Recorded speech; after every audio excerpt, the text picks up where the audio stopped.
of Power, live from Washington, D.C. Welcome to Balance of Power on Bloomberg TV and radio. I'm Joe Matthew in Washington, where we join you now with breaking news. 2 National Guardsmen have been shot following an incident here in Washington, D.C.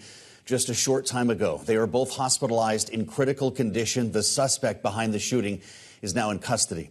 The shooting just confirmed by officials as FBI Director Kash Patel, D.C. Mayor Muriel Bowser, and first responders just briefed reporters at the scene. Mayor Bowser saying the shooting was, quote, targeted. Now, that scene, which we're showing you now on Bloomberg TV and on YouTube, is currently locked down following the incident just blocks from the White House. As those who are joining us on Bloomberg TV and YouTube can see on this map right now of downtown Washington, the president was not in Washington when this took place at Mar-a-Lago instead, and posted on Truth Social saying the, quote, animal that shot the 2 National Guardsmen will pay a very steep price. Now, visiting troops in Kentucky ahead of the Thanksgiving holiday tomorrow, Vice President J.D. Vance had this to say. We had, and some of you may have seen this on your phones or on social media, but apparently there was a shooting outside the White House just a couple of hours ago. And we're still learning everything. We still don't know the motive. There's a lot that we haven't yet figured out. We should note Defense Secretary Pete Hegseth has just pledged to send an additional 500 National Guard troops to Washington in response to today's incident. No word on what state they would come from, but the National Guard has been deployed in Washington, D.C. since August, when the president said the city needed their support due to an increase in crime. Their deployment was recently ruled illegal by a federal judge, though the Guardsmen were not required to leave the district immediately while that ruling was appealed.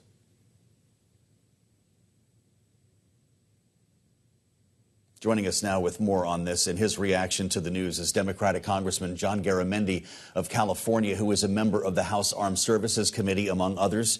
Congressman, it's good to see you, and I appreciate your joining us this evening before Thanksgiving. As we noted, the deployment of these troops on the streets of Washington was controversial to begin with. We're not used to having their presence in our city, at least before August, we were not.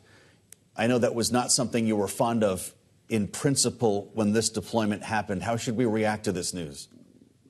Well, first of all, my prayers and the prayers for all of us should go out to the 2 Guardsmen that were shot. It's tragic, never should have happened.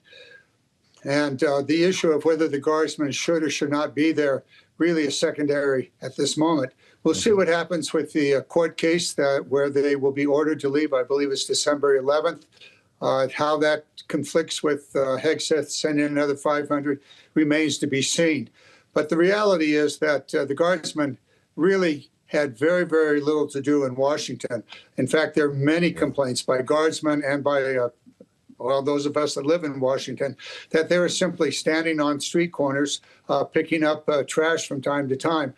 The bottom line of this is the way to provide security in Washington is to provide additional support to the various police departments that are there. The National Guard, unfortunately, in this case, is paying a very steep price. And I hope that these 2 Guardsmen are going to pull through and pull through and return to health. Well, here. We are all pulling for these 2 Guardsmen, having just learned that they are hospitalized in critical condition. Congressman, the idea that they were already away from their families, these were Guardsmen from West Virginia, we understand, according to the governor of West Virginia. They were away from their families in deployment on Thanksgiving in a Washington that is essentially a ghost town. Lawmakers are gone. The president's at Mar-a-Lago. There's not much happening in the federal city right now. Is it really time to call up an additional 500 troops from their families to come to the Capitol? The answer is no, it's not the right time. It's not the right time that they were deployed in the first place. As the judge said, there was no legal foundation for their deployment into the city. But you take a look at across the nation, Trump has used the National Guard to assert his authority in cities across the nation. Very, very controversial. And in every city, in California and my cities and other places, there has been a cut in the federal funding to support the police in their operations in the city. In most cities, including Washington, Yes, more police are needed. Certainly in the cities that I represent, they're needed. They need support. However, the National Guard is not the right way to provide that kind of security. Well, you know about this as well as a Californian, to your point. National Guard troops were deployed to the streets of Los Angeles. This is a different matter, though, in the federal city, right, where the president has more leeway to deploy troops for whatever he sees fit, and in this case, supporting the activities of federal law enforcement. Congressman, what do you make of where this happened, though? This was right at 17th and I Streets. This is right at Farragut, a block away from the White House complex. How should people in Washington or tourists feel about this? Well, those of us that are familiar with Washington will notice that it actually is right near a metro station, one of the principal metro stations. Yep. And there's usually, even I suspect today, with the Thanksgiving holiday coming up, significant number of people in and out of that station. So while it is close to the White House is very, very well protected at that location. You simply can't get there. You're going to have the Treasury building is nearby, fences all over the place.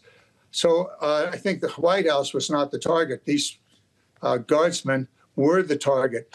We don't know why. There's a lot of information that's going to be needed before we draw any conclusions. Once again, the first thing is our prayers that these two guardsmen will pull through and return to health. December 11th is coming. Unless the judge's decision is appealed, all the guardsmen will be leaving, including the additional 500 that may or may not even arrive before December the 11th. Bottom line of this is, every police department around the nation needs support, and there are federal programs that have been in existence since really the Clinton period to provide direct federal support for police departments, for training, for additional personnel, hiring, communications, all of those things. That needs to continue in Washington as well as in every other city in the nation. Every city is short of police.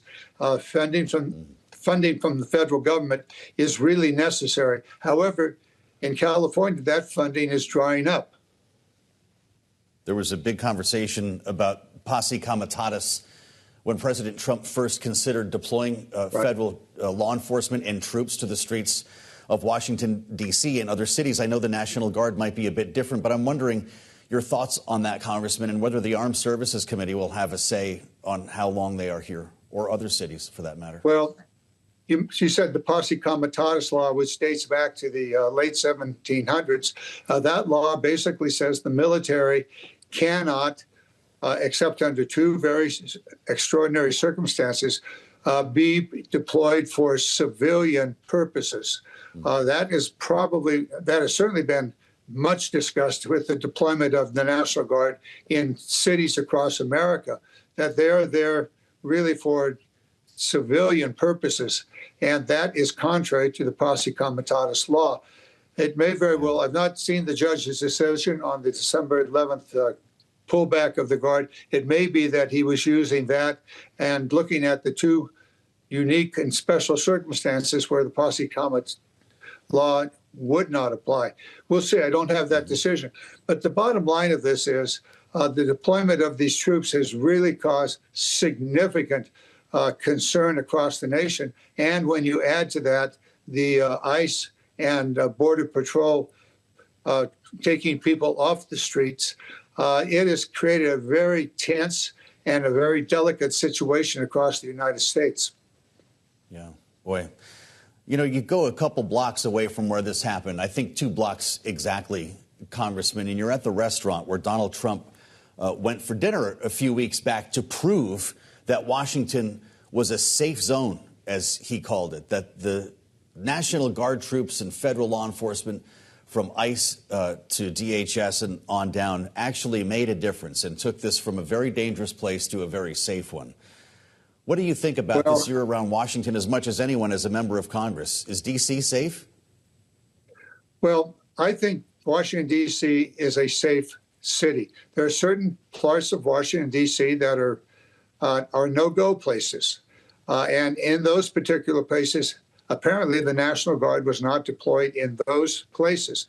But for most of the city, northwest, southeast, southwest, and even parts of the northwest are very safe. And the city is not a city in which there is a significant uptick in crime of all kinds.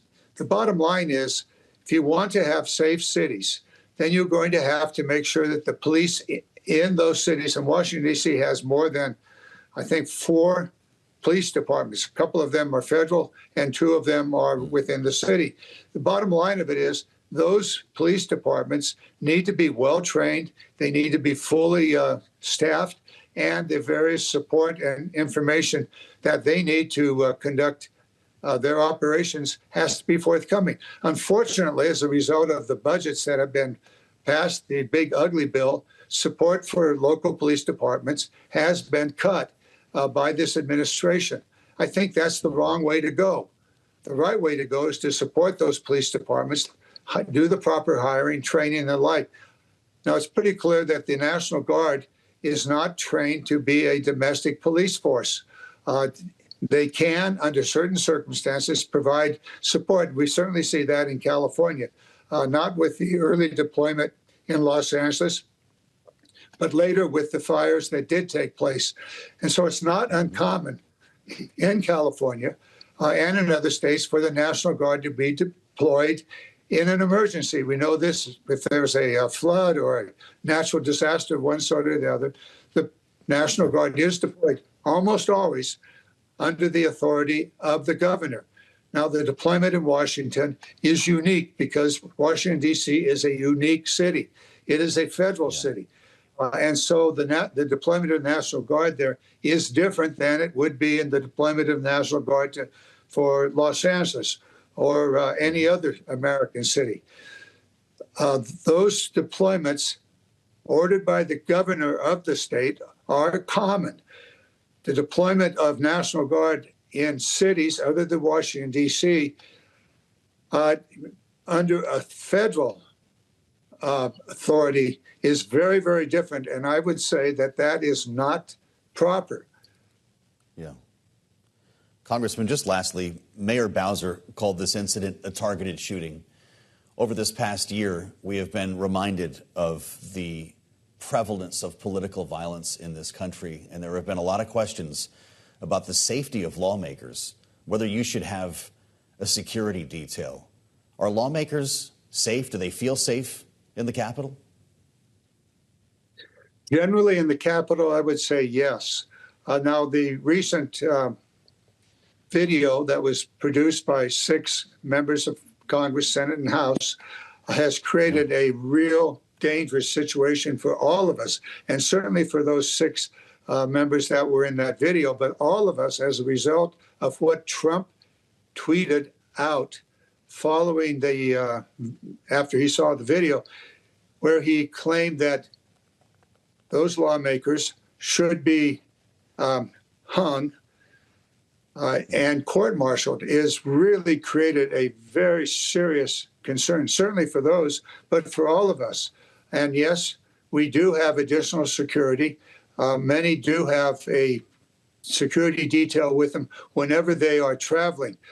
But the danger for members of Congress and the Senate is significantly increased in the last several days because of Trump's reaction to the video that those members put out. And all of us are taking additional precautions. The president using the word sedition and also execution. Exactly. Those are very, very powerful. Those are powerful words. Those words are heard by people, the MAGA and other folks that are following Trump closely.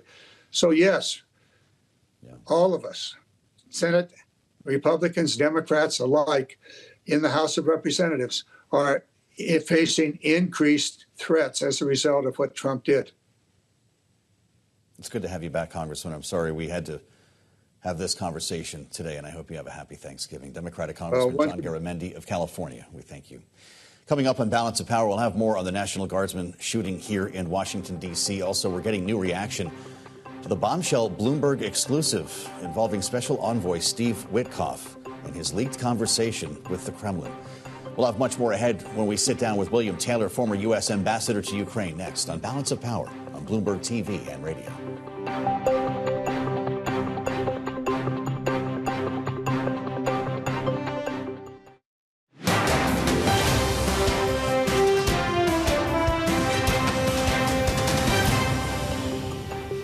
This is Balance of Power on Bloomberg TV and radio. I'm Joe Matthew in Washington. Thanks for joining us. Tonight, the president's envoy, Steve Witkoff, is preparing to meet again with Vladimir Putin, looking to sell the U.S. drafted peace plan to Moscow. Other U.S. officials meeting with Zelensky in Ukraine, trying to do the same. Steve Witkoff, fresh from the triumph of the Gaza peace deal, held a phone call last month we told you about with a senior Kremlin official to suggest they work together on a similar plan for Ukraine, and that Vladimir Putin should raise it with Donald Trump.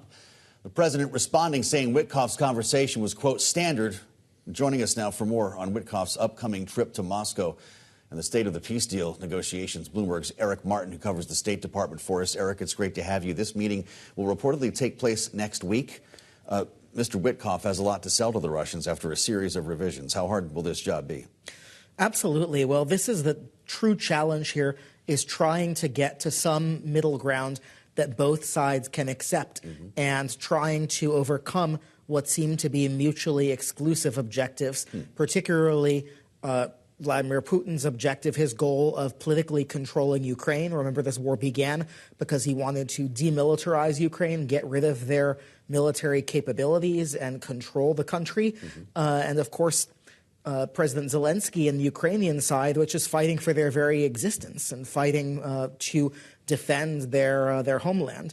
And so these are two objectives that seem like they are irreconcilable. And so what we're looking to see is, where is the landing zone? We've seen the argument that Ukraine is accepting, or under the 28-point plan, now 19-point plan, is accepting concessions. The question is, what concessions is Putin willing to accept, and where is he giving up something that's truly Russia giving up something other than the ambition for territorial domination? Be interesting to see if we get answers to those questions. Bloomberg's Eric Martin. Thank you so much, Eric. For more, we want to add a voice of experience in Willam Taylor, former U.S. ambassador to Ukraine in the George W. Bush and Obama administrations.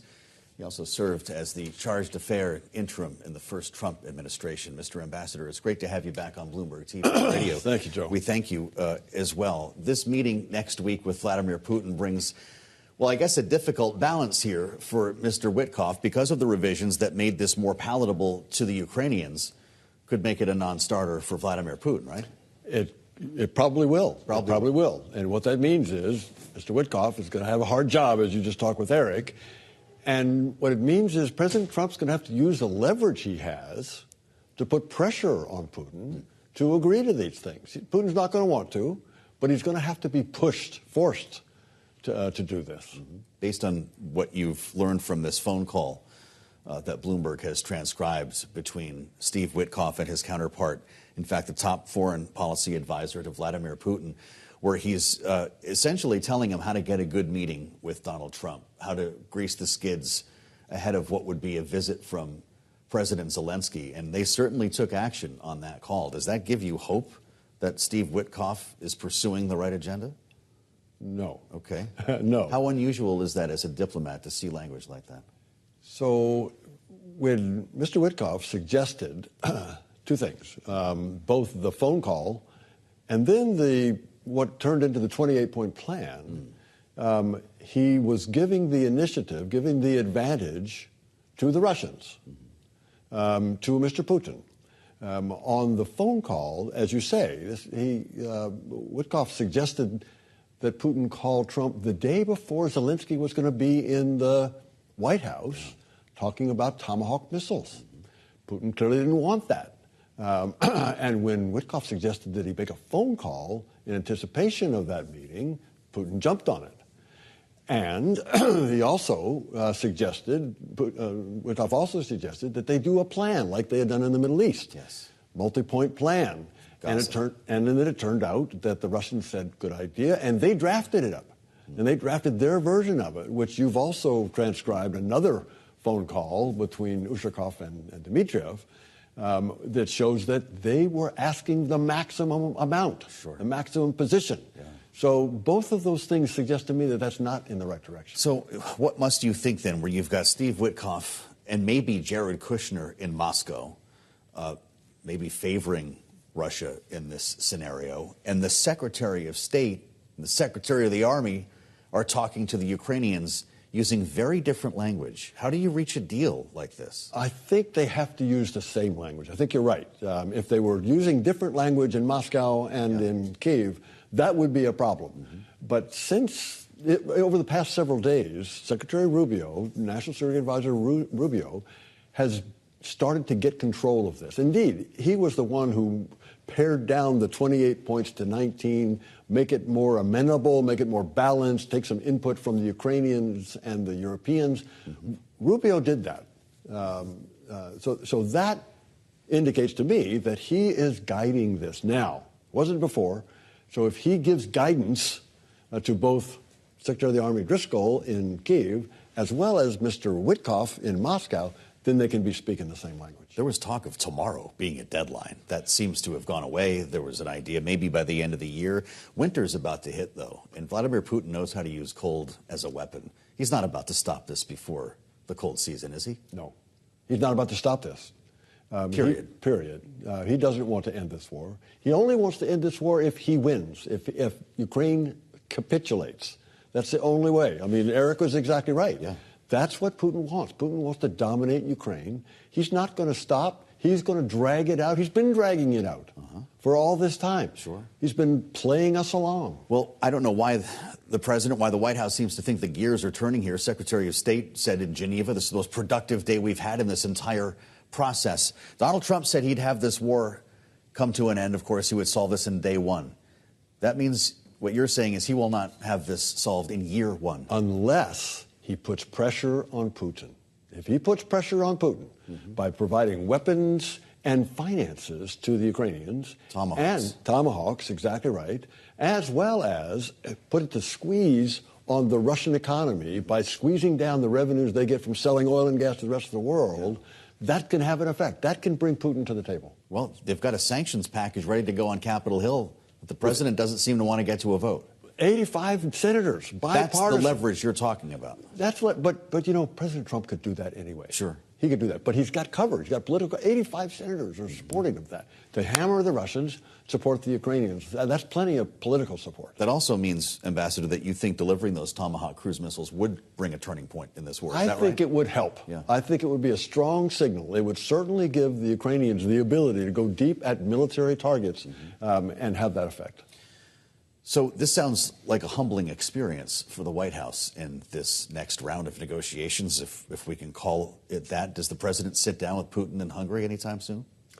Doesn't sound like it. And when they suggested that in that meeting, the phone call that Rubio got together with Ushakov and Lavrov, and it was very clear what we just said. That is, Putin's not interested in negotiating, and so they called that one off. They called that Hungary meeting off. Sounds like we don't have a lot to look forward to in the immediate term. Unless we put pressure on Putin. Yeah. Your message delivered, Ambassador. It's great to see you. Happy Thanksgiving, and thanks for being with us today. Thank you very much, sir. It's Willam Taylor, former U.S. Ambassador to Ukraine, speaking from experience tonight on Balance of Power. And coming up, we'll bring you the latest details regarding the shooting of 2 National Guardsmen. It took place just blocks away from the White House just a short time ago. This is Balance of Power on Bloomberg TV and radio.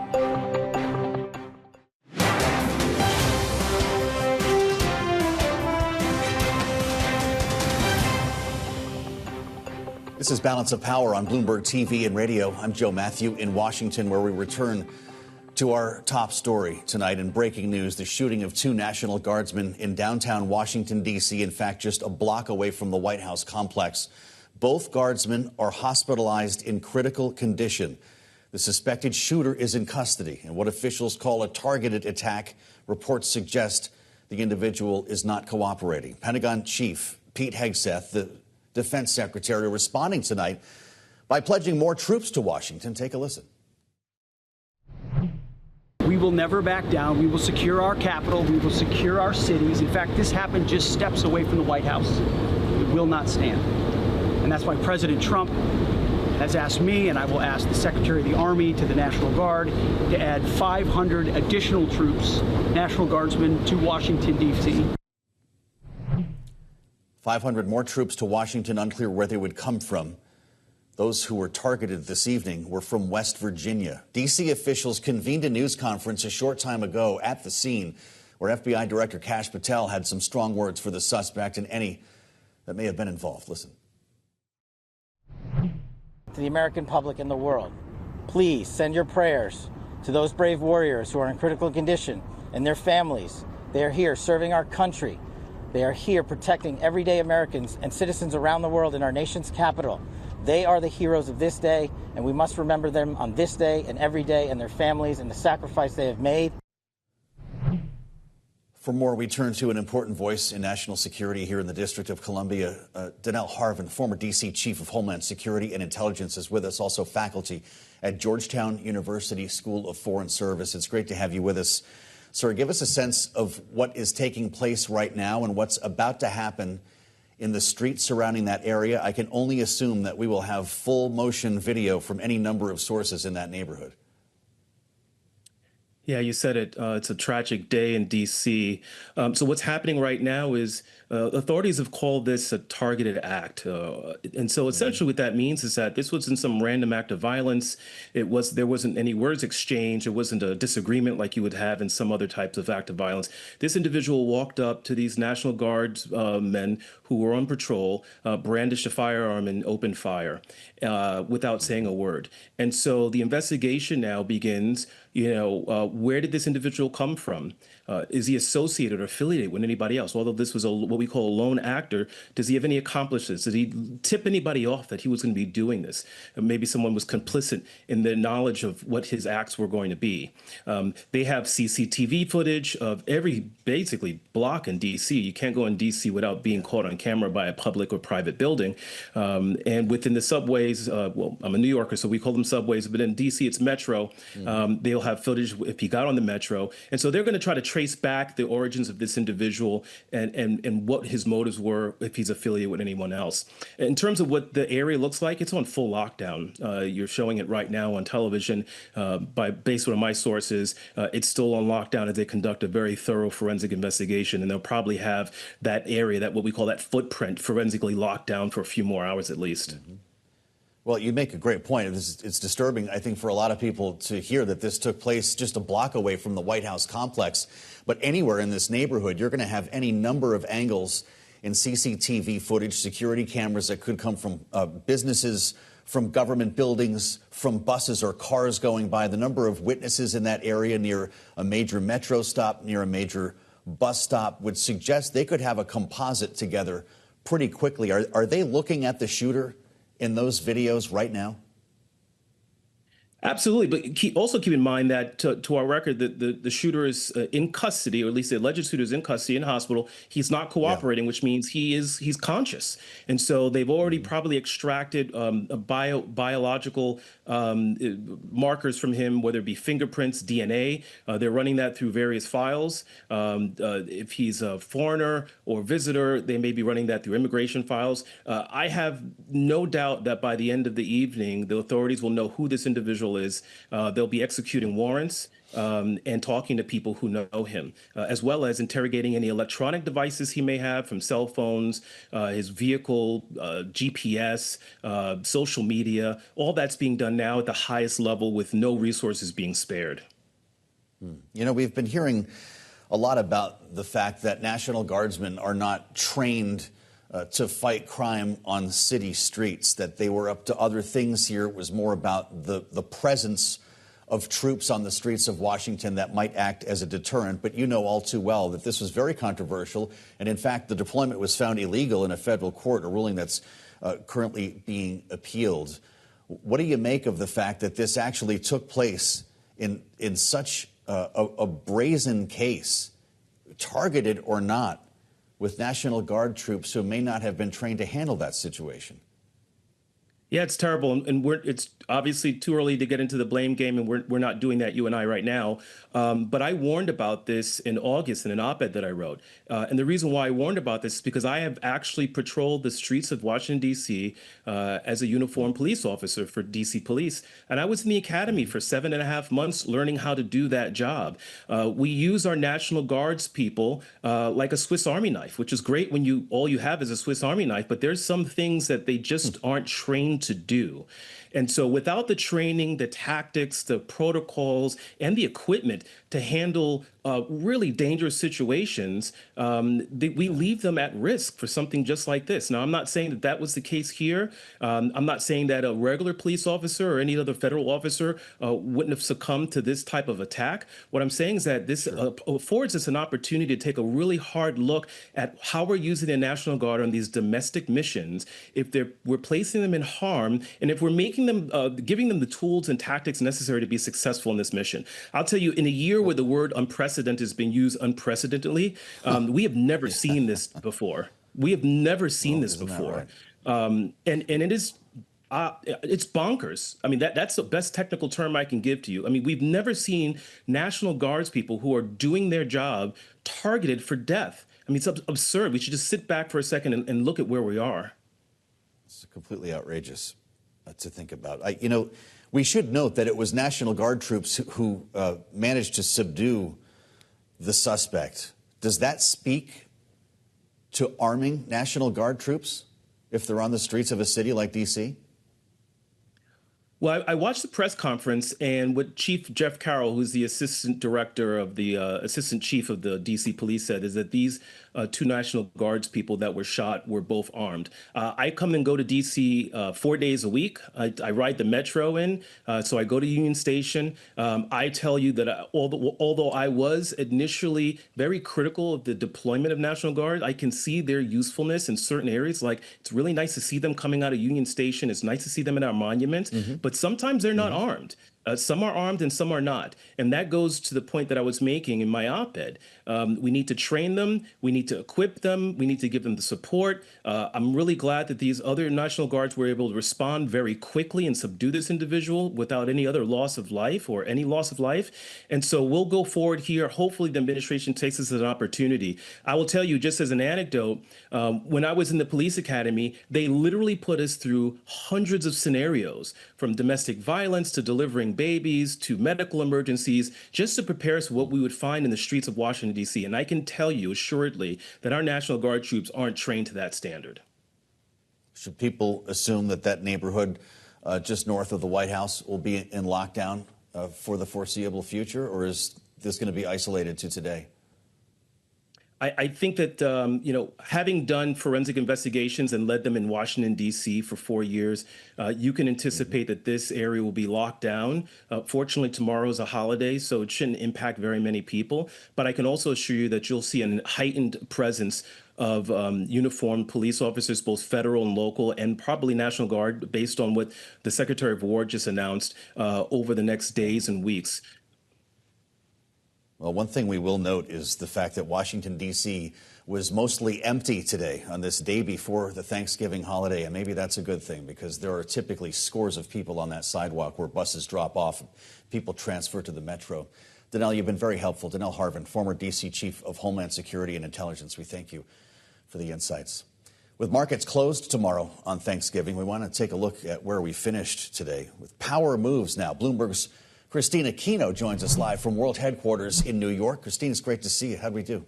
Well, Joe, it's another day of gains across the board for major U.S. indexes in the absence of major news heading into the Thanksgiving holiday. And of course, traders thinking that all systems go for a Fed rate cut next month. The S&P 500 rising above 6,800 for the first time in 2 weeks. Some analysts saying that they could reach 7,000 by the end of this year. And so that might be the final kick that the index needs to close that gap into year end. I'll tell you what's doing better today is Bitcoin. That's finally benefiting from this improvement in risk sentiment, finally topping that 90,000 level after spending much of the past week below that. That cryptocurrency also being backed by fresh inflows. BlackRock's US ETF for Bitcoin finally seeing fresh inflows after seeing weeks of redemptions. Now, Treasury's a little bit quieter today ahead of the holiday, Joe. And, you know, we're seeing the last of the Treasury auctions today. That was the 7-year.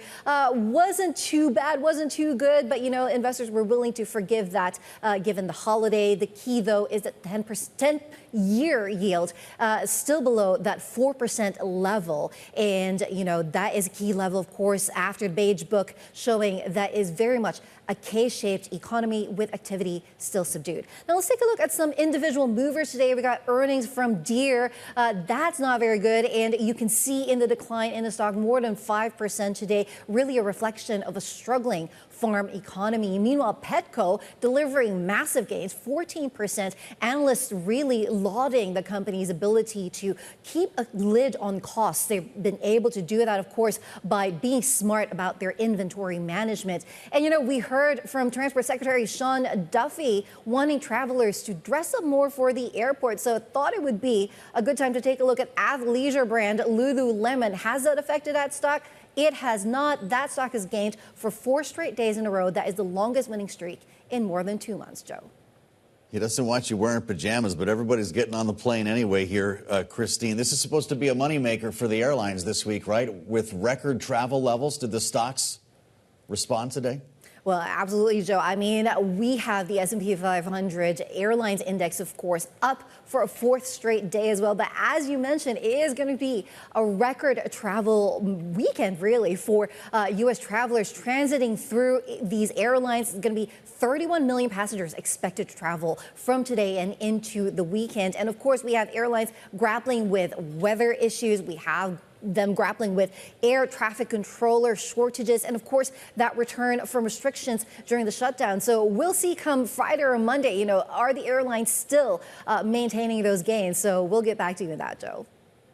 All right, sounds good. Be safe wherever you're heading, Christine, and happy Thanksgiving. Bloomberg's Christine Aquino with Power Moves. Stay with us on Balance of Power. We'll have a lot more on the breaking news here in Washington straight ahead on Bloomberg TV and radio.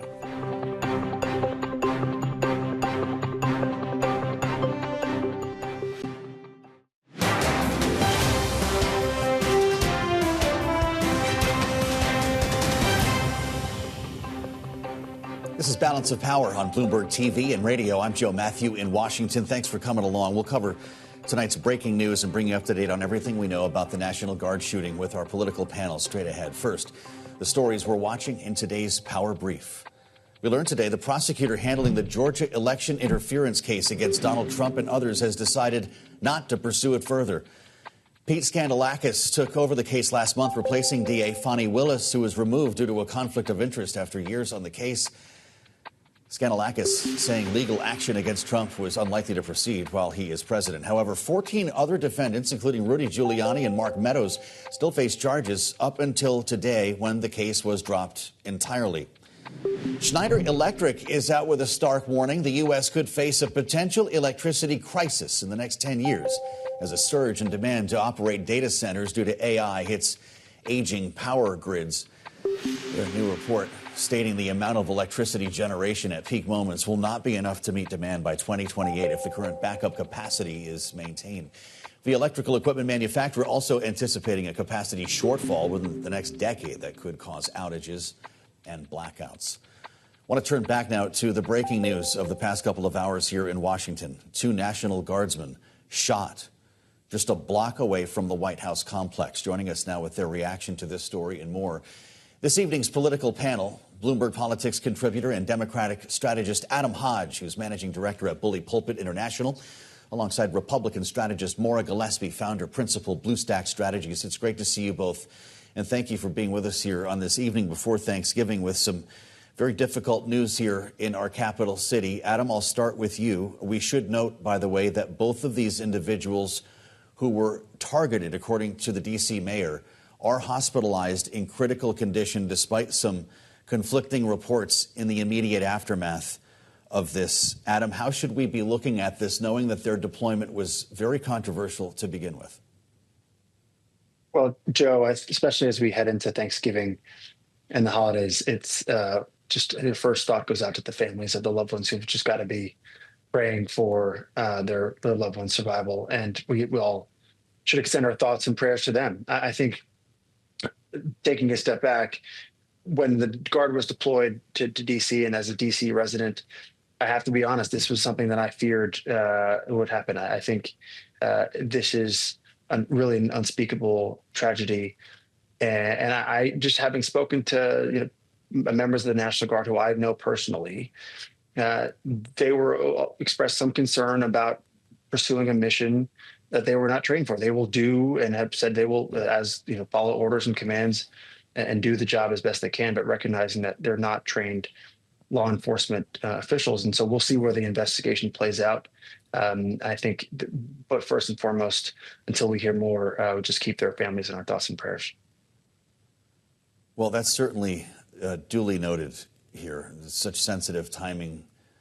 Maury, when you talk to National Guard troops on the streets of Washington, and you'll frequently see them walking around in groups of 5 or 6, to our earlier point, you might be in front of Union Station, they might be right in front of the building where you work. Either way, they're very approachable, they're very kind, usually worth asking them where they're from. In this case, Maura, they were from West Virginia. And the Pentagon is now set to call up 500 more National Guard troops to come to Washington, D.C., to have them leave their families in this deployment. Should they be? I think that's a tough question to answer properly, especially right now. I don't know that for many people who have been to Union Station in years past and then went this year after the Guards were there was a significant difference. I felt it myself walking through there. You said it yourself, they're very kind, amiable people, and there was a sense of security. Union Station has had problems for years, and so that situation felt like it was being cleaned up. Do I think that's the best use of our National Guardsmen? I don't necessarily, but I do think there was something that needed to be done, and I'm glad that it happened. As far as I'm glad that they were there to help secure that area and make DC more, inviting for people to come in and feel safe doing so.